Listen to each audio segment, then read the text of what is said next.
Hello and a warm welcome to Econoday Unplugged on Thursday, 15th of June 2023. Mark Penders on the US East Coast, Max Sarto's in British Columbia, Brian Jackson's in Sydney, and I'm Jeremy Hawkins in London. Well, whatever happened to synchronised monetary policy? Over the last couple of days, we've seen key rates hiked in the Eurozone, left unchanged in the US, and cut in China. Before then, we also had the Reserve Bank of Australia and the Bank of Canada, both of which were on hold, start to tighten again. All of which means that the global economic outlook for policymakers and investors alike remains as complicated as ever. So in today's podcast, we'll try to analyse what's really going on. So kick off with Mark then. Mr. Pender, after 10 successive hikes, the Fed finally stayed pat yesterday. So obvious questions then. Why? And is this just a pause, or do you think the economy is actually cooled enough to make this the top of the interest rate cycle? It's possible that it's the top of the interest rate cycle, given some indications that we've had just over the last few days. It's not the guidance that the Fed is giving. The pause is in line with the guidance they gave at their May meeting. And they're taking the pause to assess how prior rate hikes and withdrawal of the reduction of the balance sheet are affecting the economy. But we've had some interesting indicators just the last few days, and it's on inflation. The CPI came out on Tuesday. It didn't change the expectations, which in the Econoday consensus were unanimous expectations for no change. The CPI, which came in on Tuesday, showed a really sharp fall at the headline level, almost a full percentage point to 4%. These are all the inflation rates I'm going to be reading off are 2.5-year lows, following the lowest levels since the depth really of COVID. The X-energy, X-food, however, core did slow, but not very much, by only 0.2. Since then, though, we're beginning readings on energy. Energy really is coming down, and how long that might take to feed into the core rate is really I think, just a question of time. We saw the PPI the day of the release. That's producer prices at the wholesale level. That annual rate came down, went in half to 1.1% from 2.3%, and that is almost non-inflationary and below the 2%, ubiquitous goal. But today we had import and export prices, which were also interesting. And here we had almost a 6% decline in the import side. So that really is disinflationary as far as the consumer prices go, and the cost of imported goods. And the export side was down 10%. And here, if you look at the non-fuels, it was more or less steady, and really was tied to what's going on with fuels. They fell 6.4% on the month after a 4% monthly dip in April, and they're down 34%. We see all this across all the global wholesale, something except for I guess out of China, is something similar to this, and it really speaks to why Saudi Arabia unilaterally cut production at the beginning of the month. And I think that is a sign for everyone that maybe prices are softening up. To get back at your initial question, Jeremy, I think it is possible that we've seen the height of the federal funds target, just over 5%, but the Fed's, they're still sounding hawkish. Their bias is definitely hawkish, and when they start after the blackout period ends and they start making comments to the press and things, I think you're going to probably hear a hawkish tone. That's what they want to keep. I think that gives them. Yeah, go ahead. Okay, right. So you said the international environment certainly seems becoming much more positive in terms of getting inflation rates down. What about the domestic side? Because I guess you're almost playing devil's advocate here. We had an extremely, superficially anyway, an extremely strong May employment report. Yeah. Payrolls are up almost 340,000, if I remember rightly, so well Yep. above the Econoday consensus. So, I mean, Mhm. do you think it's a case that the domestic economy is slowing fast enough to allow the Fed to keep rates on hold, or are they going to have to tighten a bit further?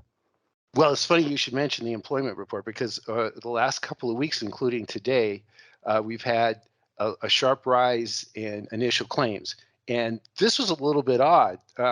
You can get these outliers from week to week, and that's what our forecasters thought the prior week's jump to initial claims to 262,000.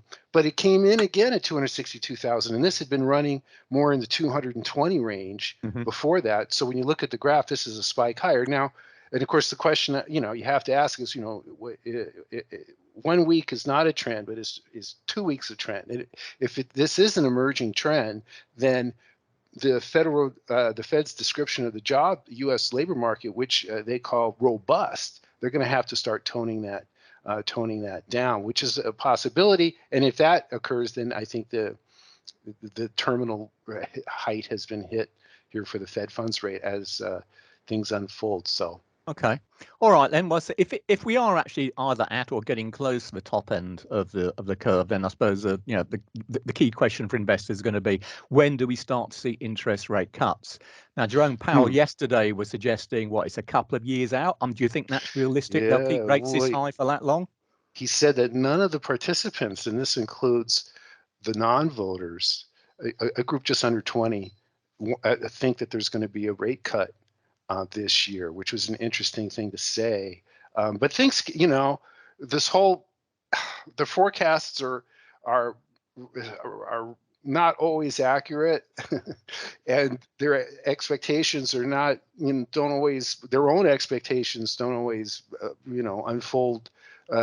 So, if there is, especially if there's some kind of, exogenous event, which is always the wild card, and they used to not appear very often, but they're appearing more often lately. If something like that happens, of course, you can't judge anything like that, although they are putting nuclear weapons in Belarus now. Well, that can't be good. Anyway, but if everything goes as planned, the labor market still is very strong here in the U.S. Job openings are really super high. We had a little bit of an easing in wages, but not the UK there. That was a surprising tick higher, and so wages aren't really leading the way down here in the U.S. It's really energy. But we're not having the strikes that the UK is having, which is an interesting aside, I guess. But I don't know. I think the odds of a rate cut here, the odds of the economy slowing significantly, I don't think it's evident, except for the manufacturing business surveys, which have been in deep contraction month after month after month, are signaling trouble for this group. Although the latest indications on business investment are firming a bit. So maybe the worst for that group is past. And if that's so, if manufacturing does indeed lead pivots in overall economic direction, if they can recover, I'm talking about like the Philadelphia Fed, which was deeply negative today, or the Empire State, which has been swinging wildly back into positive ground. And so, between a positive and a negative, it's a flat. If you just look at those two reports, I don't know if it's a positive, but maybe that's a neutral. But otherwise, the service sector here is still very strong, or moderately strong, depending on the surveys you're looking at. And the way the labor market is, even though we're seeing this spike in initial claims, it's still very strong. Okay, last question from me then is, what should investors be looking at? I mean, clearly we've been so used to now to everyone gets awfully excited when we've got the next CPI coming up. Uh-huh, uh-huh. But is it the case now that, to the extent that perhaps inflation is something of a lagging indicator, being a function of what's happening to domestic demand, overseas demand, et cetera, Mm. are we at a stage now where perhaps we should start looking more at some of the real economy variables with a view to, if they're weakening, then that in turn should feed naturally through into lower inflation? Or is it still basically the case that the Fed's looking at the likes of the CPI and perhaps the PPI when they're coming to setting interest rates? Well, real quickly on the inflation expectations, we had the Atlanta Fed business expectations yesterday, and that hit a multi-year low. And so that's positive. And tomorrow we're going to get the consumer inflation expectations from the University of Michigan. Well, that'll be interesting to see there. You want to keep your eye on the 5-year rate that Powell talks a lot about. And we're talking about fundamental demand pull. We had retail sales. I mean, the indicators are flying over here. We had retail sales this morning. I mean, the May and April modest growth, nothing really too exciting, but it's not contracting. And if you have a strong employment report, strong employment reports like you'd mentioned, the outlook for that would also be positive as well. And with wages, increasing, inflation coming down, maybe consumer spending will pick back up. So, and also business investment. Powell yesterday mentioned, still talking about weakness in business investment, but we had a strong uptick in capital goods data in recent manufacturing and the durable goods report and the factory orders report, and that's a positive sign. And prior gains have led to a little bit of an uptick in early signs of shipments for the second quarter. And if the orders keep jumping as they did in May, then we would be talking about that extending into the through the second quarter and into the third quarter. So I don't see the mix for a rate cut here, really. But if investors want to look at something other than inflation, look at sentiment, consumer sentiment tomorrow at 10 o'clock Eastern time. That'll be where it's been dead. Consumer confidence in U.S. consumer sentiment has just been completely just wiped out. All this, it's never really showed any sign of any kind of vigor whatsoever. So if that starts begin to come alive, then you might even see that maybe that's why the Fed is thinking about those 50 basis points in additional hikes this year. Okay, brilliant. Thanks for that, Mark. Right, well, let's move across the border then. Max, to the surprise of many, although not necessarily everyone, the Bank of Canada resumed its tightening policy last week, lifting the overnight rate by 25 basis points, having held it flat in both March and April. Now, Econoday's consensus divergence index has been running quite well above zero, in fact, for most of the year. That the current readings were up at 42, and for the inflation adjusted index we're at 33. So it was in fact particularly high going into the Bank of Canada meeting itself. So do you think the central banks has misjudged domestic inflationary pressures, deciding to leave interest rates on hold earlier on in the year, or were they doing a sensible thing, do you think? I thought taking some time to assess the effects of cumulative rate hikes was the right thing to do, especially when they really raised rates aggressively earlier in the stage and up until recently. So almost everybody on the street were expecting a pause this time, but definitely a hike in July. But I think one of the deputy governor's comments recently summed it up. Policymakers thought households are less sensitive to interest rate hikes. That has been confirmed in the already recovering housing market. Okay, let me ask you. I mean, I think in the statement they said that overall excess demand in the economy looks to be more persistent than anticipated. But we had a recent decent run of inflation data. Now, I know the headline April figure wasn't particularly impressive, but the core measures continued to decelerate.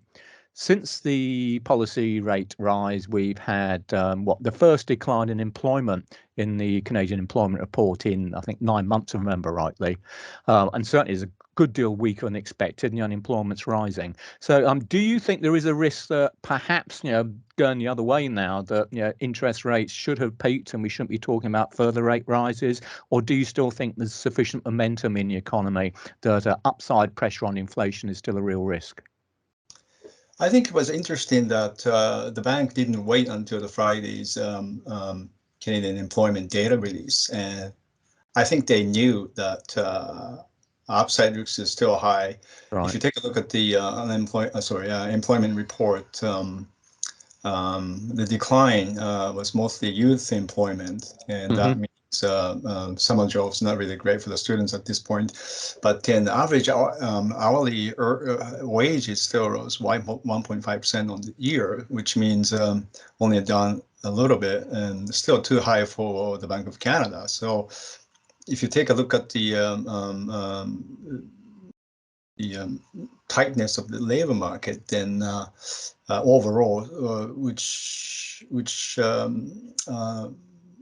reminds us of the comments the governor was making earlier, that the way down to 4% inflation and maybe to 3% may happen, but from 3 to 2, the ultimate goal, this may be a little bit challenging. Okay, fair enough. So your call for interest rates out of the BOC for the rest of this year? It would make sense unless economic data point to sharply the other way. I think they'll raise rates in July and maybe one more time if the persistence in the sticky CPI continues. Okay, fair enough. Thanks for that, Max. Before we let you go, let's move across to Japan. As I mentioned in the intro, in terms of interest rates anyway, parts of Asia still very much lagging the international central bank community, indeed by some distance. So in terms of Japan, we'll get the latest BOJ policy announcement in not too many hours now. So are you expecting any hints that there might be a change to the current yield curve control, perhaps in the offing sooner rather than later? Are we still looking at no change for the foreseeable future? That's a very delicate question. That's why I'm asking you, Max, because you're the man for the job. The bottom line is no change in the overall structure of this framework yield curve, and but there can be some tweaking if something similar to what we saw last year happens, like continued decline in the yen's value, and which is going to make imports more expensive. Although if you take a look at the PPI, import prices have declined for the second consecutive month. So I don't think the current yen's weakness is such a huge problem for the bank right now. And it's interesting to see the Governor Ueda's comments made recently. He clearly said that the risk of raising rates prematurely much greater than waiting much later and getting much higher inflation. So I think maybe BOJ people wishing that they had a North American type of demand pull inflation and even above target. Okay, let me ask you about inflation. I mean, we're looking at look at the core rate. Well, say one of the core rates, stripping out the fresh food and energy. The April data showed an annual rate of 4.1%. So if I got my numbers right, that's the highest rate we've seen since September 1981. It's been above 3% for more than a year now. So, I mean, how long can the Bank of Japan say that, well, look, inflation will be coming back down. It's not sustainably above 2%. Are we not getting to a stage now whereby perhaps, the core rates are indicating there are some genuine underlying pressures, or do you think there's something else going on? Yeah, I understand you sort of quoted the what they call core CPI, which strips out both fresh food and energy, but BOJ uses the core CPI, traditional core, which is only excluding fresh food, which is 3. Next week we expect the rate to further slow down to 3.1 and maybe further down because of the easing energy prices and change in the policy of charging for renewable energy. But then again, at the core of the current upward pressure is coming from sort of a delayed or series of increases in food prices, fresh food and processed food. And typically, Japanese companies are so careful about raising prices at the beginning of the spike last year and now, so they haven't really fully reflected the spike in import prices yet. So I'm sure food prices and some durable goods, they're going to rise, which will be seen in the core from 4.1 to 4.2 next week and maybe further up. But then if you take a look at total CPI and core CPI, that's coming down. So I think the risk can be still downside for the BOJ. Okay, fair enough. It'd be interesting to see. Anything else on Japan you'd like to put in, Max? Sure. The latest news from the political front is Prime Minister Kishida denied that he was considering dissolving the lower house and calling a snap election during the current Diet session, which will end next Wednesday, which means still political stability, but expectations are that he may call an election in the fall. He's a little bit, he's trying to win support from various factions of the ruling LDP before the party's leadership election in September next year. So it's a little bit planning ahead, but I think elections coming either later this year or early next year. I mean, before the full term to the lower house end in October 2025. Interesting. Okay, watch this space. Thanks for that, Max. Right, okay, let's move on then. China, Brian. We talked a bit so far, particularly stateside, about potential for higher interest rates. That'll certainly be true of Europe when we get onto that. But for the likes of China then, surprise cut in interest rates this week, although perhaps looking at some of the recent economic data, we shouldn't be too surprised. I mean, Econoday's ECDI, we're running at what, -50 on the headline index there, and even -60 when we're looking at how the real economy is developing. So what's going on? I mean, for them to come out and cut interest rates, which seem to be taking most people by surprise, does that suggest that things really aren't shaping up too badly out there? Yeah, I mean, there's a lot to unpack, really. I think the way the People's Bank of China has characterised the moves that they've made this week is not a major change in the policy stance. They've been sort of stressed that it's just an adjustment to keep liquidity adequate, keep liquidity reasonable. Nothing to see here. We had comments from the governor last week just saying that he wants to keep monetary policy stable, and he thinks that they're tracking okay, and he's expecting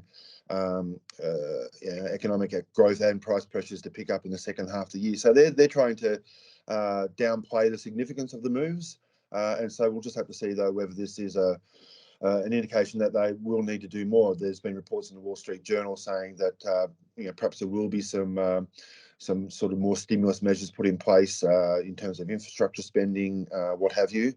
So we might still see some more action going forward, but at the moment they're trying to downplay it.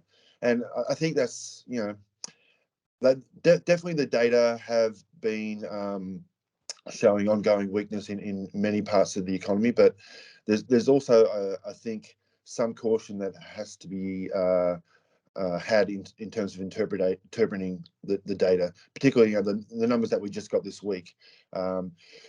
We tend to focus very much on the Chinese data on the year-over-year growth rates. That's always the headline numbers, and that's what you see reported everywhere.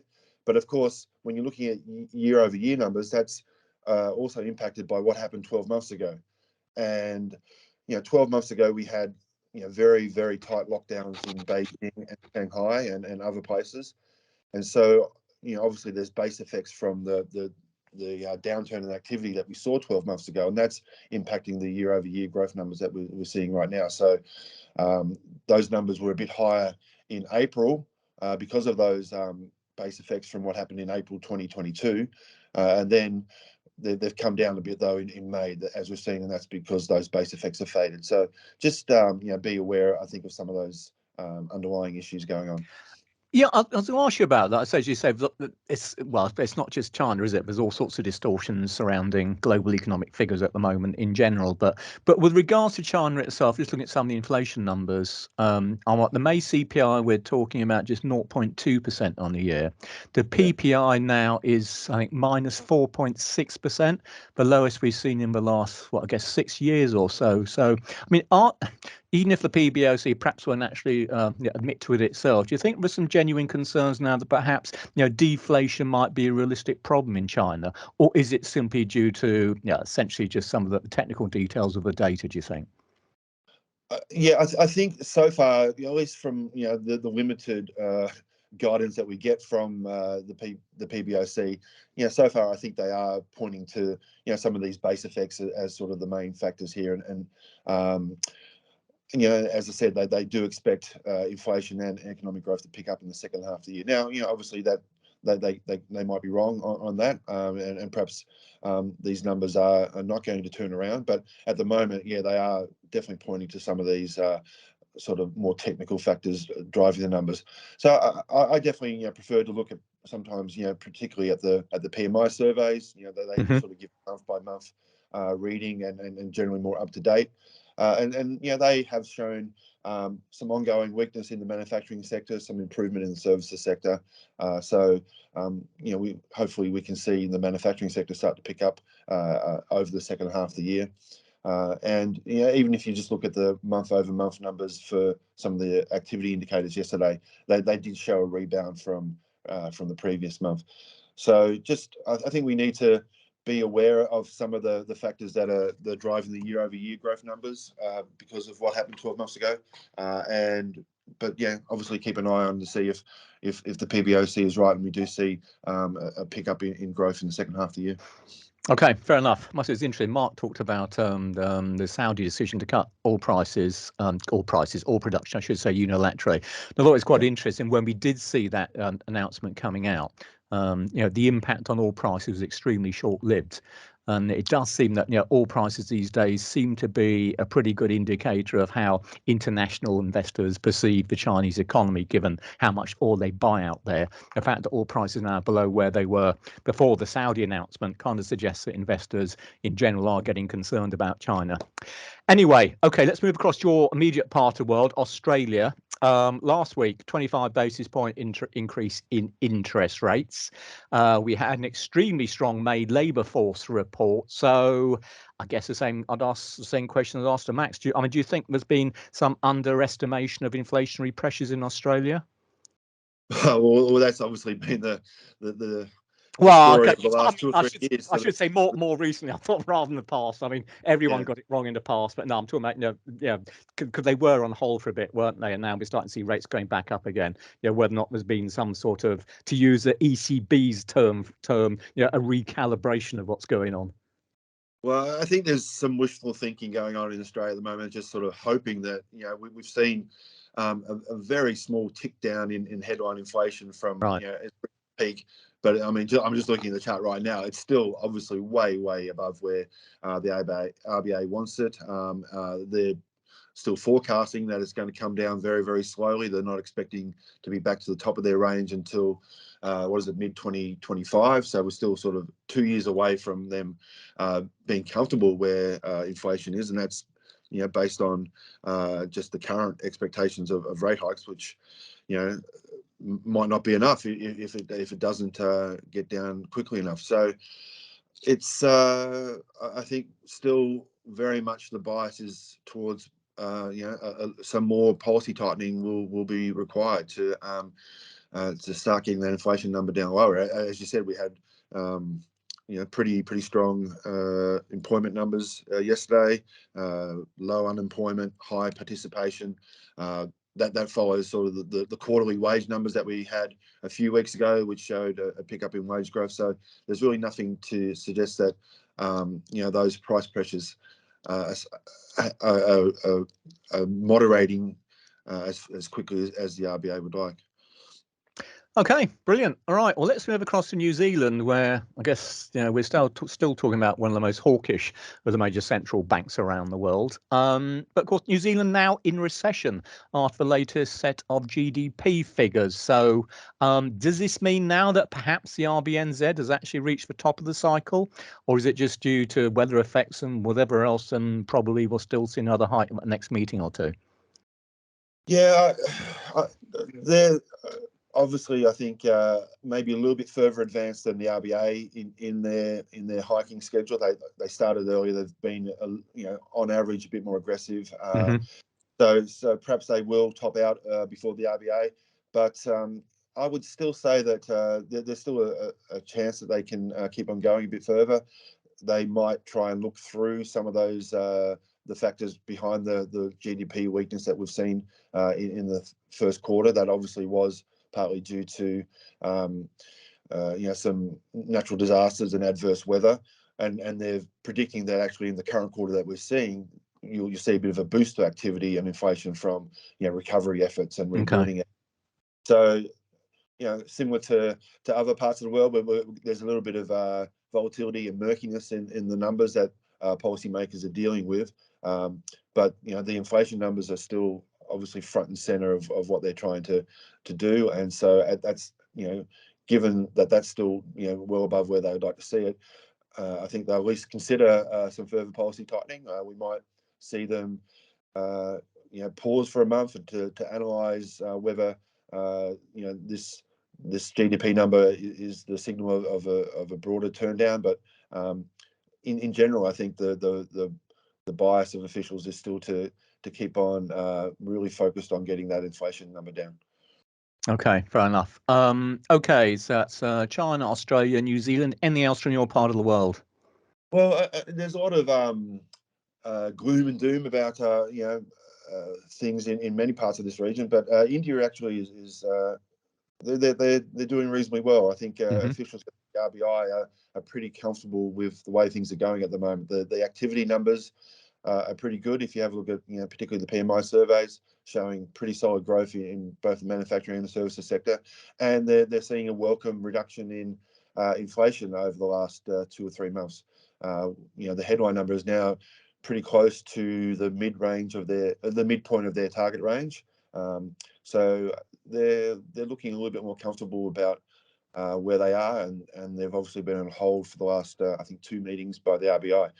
Now we are coming up into the monsoon season in India, which always has a lot of interest for policymakers. They want to make sure that rainfall patterns are normal and average, and we don't have any impact on food prices as a result of erratic or poor rainfall. So that's something to keep an eye on for India going forward. But apart from that, they're looking to be in reasonably good shape at the moment.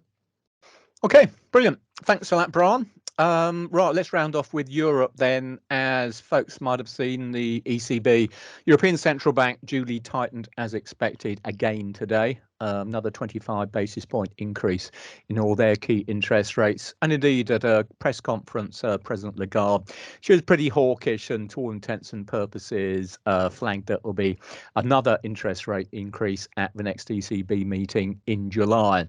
However, you start looking at some of the other numbers, though. Eurozone economy now is in recession following the updated first quarter GDP numbers. We've had minimal declines, but nonetheless declines in both the fourth quarter of last year and the first quarter GDP for this year as well. The region's ECDI has been consistently below zero since late March. So the way things are shaping up at the moment, it looks as if the second quarter economic activity, that may well be on the disappointing side as well. And core inflation, despite the way Lagarde was talking pretty negatively, or hawkishly perhaps I should say, about inflation, it actually was surprisingly low last month. So for choice, I reckon the governing council's hawks may find a slightly less receptive audience when they get to the next meeting. As mentioned, we've got economic activity actually falling now, and indeed a lot of the leading indicators suggest that it's going to be a disappointing second quarter. And indeed, I think looking through all the various economic entrails, it seems as if There's a real risk now that the central bank, which for all intents and purposes, I think, has been lagging behind the inflation curve at any rate. There's a real risk now that they might actually get into the stage whereby it's a case of monetary overkill and lead to either a slower recovery in the economy or even perhaps a flatline economy during 2023, when it could be thinking about perhaps just going for a pause in interest rate hikes like for the likes of the Fed, and we've seen earlier on with the RBA and the Bank of Canada. Indeed, it's worthwhile remembering as well, just in terms of perhaps some from more technical side, but nonetheless still important, although they don't tend to look at quantitative tightening in the same sort of view from monetary policy as rising interest rates. Excuse me. We will see a more aggressive stance when it comes to quantitative tightening from July. The meeting today confirmed that what has been the partial reinvestments of assets maturing under their asset purchase facility, that'll end at the end of this month.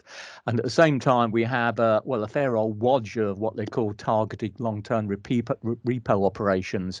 They'll be maturing over the next 18 months or so. And they're probably going to subtract from liquidity by the best part of 1.6 trillion euros or so. So there's going to be a significant drain coming through over the next year and a half. And indeed, we'll see the first major impact of that on the 28th of June, when we'll get maturing loan worth almost 480 billion euros maturing. So we will see, in addition to the interest rate hike going through today, additional tightening of policy coming through via the quantitative tightening side. And it's going to be interesting to see just what happens to the Eurozone economy over the next half year or so. So inflation does appear to have peaked now, almost certainly on the headline basis. But if we were to see another soft core inflation report for June, along the lines as we saw for May, then arguing in favour of additional rate hikes is going to start becoming extremely difficult, I think, to actually justify. Okay, so the Bank of England then, looking ahead to next week, we'll have both the Bank of England and the Swiss National Bank due to make their statements. So they'll both be next Thursday.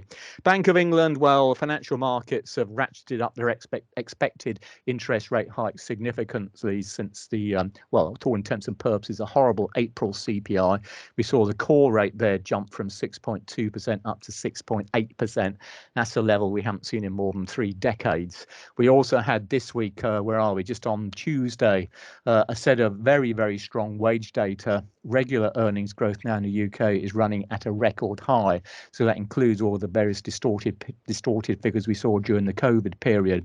So, and all that comes after the Bank of England at their last meeting sort of hinted that if you look at the right metrics, there were signs that wage growth was actually starting to slow. So they've still got major problems with their economic models. So I guess it means at least we're going to see a 25 basis point hike in bank rate next week. That'll be the 13th increase in a row, up to 4.75%. And to be honest, I think it's a good chance that some of the more hawkish members will be looking for a 50 basis point just for the sake of the bank's credibility. Of note, you might have noticed that sterling having a particularly good run at the moment, on the back of no change from the Fed and expectations the Bank of England's going to have to hike disproportionately high compared to a lot of other central banks due to the state of UK inflation at the moment. For the Swiss National Bank, again, the general consensus is that we will see another another hike in interest rates out of the Swiss National Bank next week. 50 basis points last time, looks as if they'll probably do 25 basis points this time. And that's with a CPI of only, 2.2% at an annual rate in May. The core rate, in fact, is even down to 1.9% as we record this. That's its first sub 2% reading since November. But it's got to be said, when it comes to taking inflation targetry, the Swiss National Bank takes it perhaps a bit like the Reserve Bank of New Zealand, a good deal more seriously, if that's the right expression, than others. And so they don't like seeing anything above 2%. So we'll probably see another 25 basis points hike up to 1.75% on their policy rate then too. Okay, well, I guess we've probably been prattling on for long enough. So let's round it off there then for this week. So the Fed might have done what was generally expected yesterday, as in not a lot, but recent surprise hikes and indeed cuts in interest rates elsewhere show that calling the global economy correctly is not getting any easier. All of which, of course, makes keeping a close eye on the key data and the market moving events as important as ever. So make sure you're fully up to date with what you need to know by following Econoday's global economic calendar. And with that, on behalf of Mark, Max, Brian, and me, thanks as ever for listening. We hope to see you again next time. Bye for now.